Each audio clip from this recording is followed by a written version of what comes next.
but I merely opine something stupid. George W. Bush computes to me. I know you said you can't put a cap on it, and of course, not only can you not put a cap on it, it's maybe unfair to ask you to predict, but I mean, it isn't impossible that you won't be able to get oil for love nor money at any price, really. Well, when you talk $300, $400, $500 a barrel, you're more or less saying that whole industries will close down, that whole communities will not be able to drive, that oil will simply run out. Well, all those things are possible, and I think that when you get those kinds of price responses, as we saw with the petrol protests, which were I think, a very minor premonition of what might come along.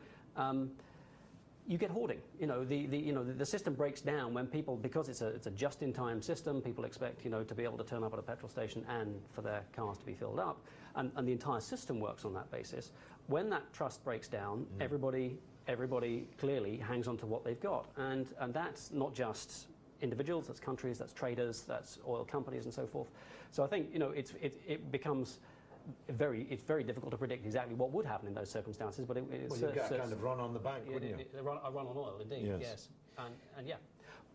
But I do think actually there's one other way you could look at this, which is that the people, I think, also tend to think that the optimists in this debate will say that if the price of oil goes up, that helps actually, because if it goes up and stays up, it sends all the right signals. We start saving oil and that sort of thing.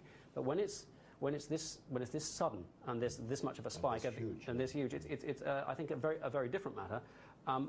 What might happen though, that if it puts us into a very deep recession, demand for oil will come down again, as demand for everything obviously will come down, and as a result, you could find that you have a glut again, oddly enough, because if demand comes down so much below the productive capacity that's already there, all of a sudden you haven't got a shortage, you've got perhaps several million barrels a day too much.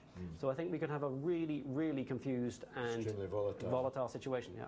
Here's James texting, do you think George Bush will invade Venezuela next in his hunt for oil? I see that Chavez warned today, in today's papers anyway, he must have said it yesterday, that the Venezuelans must be prepared for guerrilla war against the United States. An invasion, though? Unlikely. I don't think it's likely. I mean, they tried a coup, didn't they, not so long ago? And it didn't work out too well. I mean, I think I don't know. You may think I'm naive, but I have to believe that given the experience that we've of Iraq in the last few years, that even the Bush administration is chastened and that its ability to do this stuff is reduced. I have to believe that. But well, I'm with you on that. But a wounded animal in its death throes is capable of uniquely dangerous. Now here's Naz in Halifax asking the $64,000 question that I was going to turn to next. Can the world do without oil? Well, I mean, clearly in the short term, not. I don't know if in the book you deal with this. In your article today, given the shortage of space that you had, you weren't really able to turn to the, if you like, the bigger question of now that even leaving aside wars, mad presidents, invasions and so on, leaving all that aside, if oil will peak in the next decade, by definition that means that oil will be a declining product thereafter, with the human race having thousands of years, we hope, maybe hundreds of thousands of years, to last ultimately without it. What can we do about that? Well, we can start thinking about it seriously now.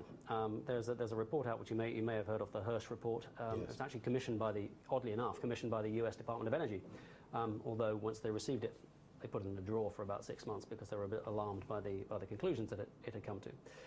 But the long and the short of it is that if we don't start doing something about this at least a decade, and preferably 20 years before the event, then we have really no possibility of avoiding some kind of a paralyzing shortage.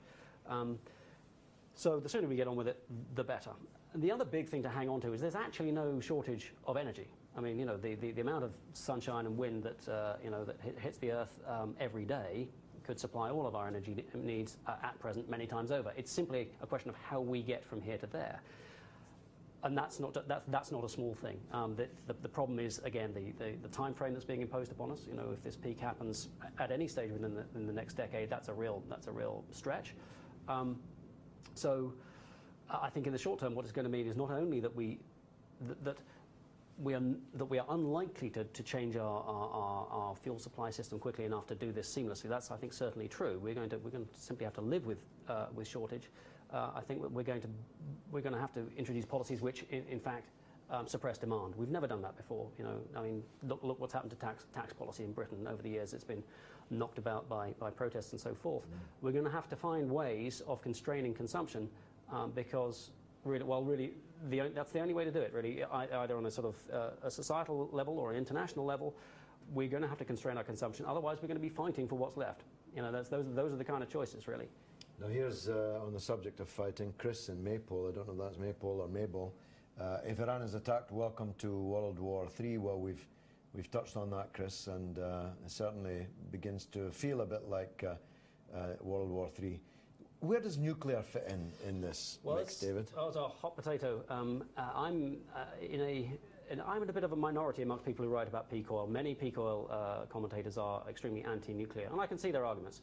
But I am I've changed my view, in fact, having researched this for the last couple of years. I, like the government, can't see how the sums don't stack up anyway, but it seems to be willful to rule out nuclear power because that makes the deficit even larger than it would otherwise be. And that's, I think, a fairly commonsensical point of view. But yeah, that's where I stand. Having said that, it's quite clear that things are not going to be easy in terms of nuclear because we're seeing already that there's emerging shortage in the uranium market and the uranium prices going through the roof. Yeah, absolutely. Now that may be, we don't yet know whether that's actually to do with fundamental shortage or the fact that a number of mines around the world have been closed due to flooding and that sort of thing. Time will tell. And of course, there are enormous downsides to nuclear power. But as I say, I think my own view is that given that we have to deal with climate change as well as peak oil, we're going to need every last scrap of low CO2 emitting energy. I suspect that you're right there. Here's a text. Neither Britain nor America will attack Iran. There's no appetite for another war in Washington, and therefore London will. I'm not sure where the texter gets the conclusion that there's no appetite for another war in Washington. I certainly think there can. It seems inconceivable that there could be appetite for another war in London. I can't imagine that Gordon Brown wants to start his premiership dealing with yet another war in the Middle East. No, indeed. Although maybe that's why he sent Tony Blair out there. Who knows? Here's one from Madge in Brighton who says, "What oil crisis?" I'm not sure what Madge means by that, but I mean, you're fairly clear. I mean, I was struck by what you said in The Guardian this morning that Britain passed its peak as long ago as 1999. Yeah. How fast are we declining? I mean, are we running out fast? Yeah, absolutely. When will we be dry? Well, I mean, that is always the wrong way to look at it, but it's the rate of change that's the really important thing. And we're falling at about 10% a year. I mean, and I do think that's, the speed with which North Sea oil has been falling, our output has been falling, has been so far unremarked, but significant. It's had a significant impact on our foreign policy. I think those things certainly do stack up. Where are we buying the shortfall? Well, I actually don't know where it's a fungible market. It's on the international market. But we're not particularly dependent on any one country. No, I mean, the way that the US, for example, seems particularly dependent on Venezuelan oil. Yes, Venezuela and Canada for the US, simply because they are large producers right there. We'll be getting. I guess from Norway, but also from the Middle East. The main is Norway past its peak?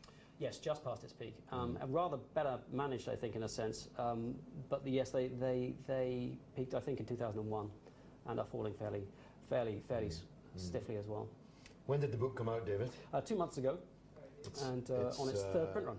Third print run already. Well, it's an outstanding product by John Murray, publishers. Written by David Strahan. Now you spell that Strahan if you're looking for it on the internet. Strahan. David Strahan, The Last Oil Shock, a survival guide to the imminent extinction of petroleum man. An outstanding author, an outstanding book, an outstanding article in today's Guardian. You can go to the Guardian online and read it today and get a taste of what this expert is saying about the role the oil is playing in current international crises and the role that the lack of oil is going to play in the future of humankind itself. Big subjects, but he's a big enough man for it. David, thank you very much for joining us on The Real Deal. It's been first class.